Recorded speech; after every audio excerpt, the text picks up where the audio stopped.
ses déchets alimentaires lorsque l'on est un hypermarché. Le magasin de Saint-Paul-les-Romans a investi dans un procédé coréen. Ce système a été présenté dans le cadre de la Fête des Sciences en début de semaine. Yael-Marie Stéphanie-Von. Comme chaque jour, trier, jeter des légumes abîmés. 600 tonnes de déchets alimentaires par an, c'est le poids des poubelles de cet hypermarché.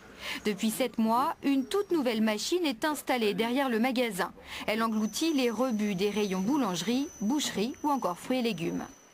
Le procédé en lui-même, il a effectivement pour objectif de réduire la quantité d'eau qui est contenue dans le déchet. Donc c'est un procédé de lyophilisation.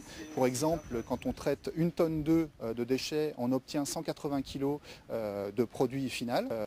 Et effectivement, dans un second temps, on a obtenu un produit qui a visuellement des caractéristiques qui nous amènent à envisager une solution de compostage. Il est criblé, il est tamisé pour être remis en sac et pour après avoir donc une valorisation en compost.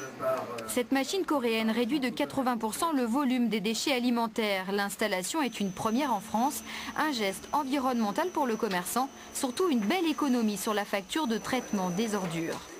100 tonnes déjà au niveau économique par rapport à 600 tonnes, c'est entre 20 et 30 000 euros d'économie sur l'année. Pour une entreprise comme un autre, c'est pas négligeable.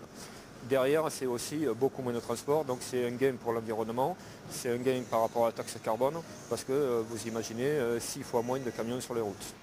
10 ans déjà que cet hypermarché recyclait les cartons et les plastiques. Aujourd'hui, avec cette machine, une petite révolution. La grande surface a encore divisé par 6 le volume de ses poubelles.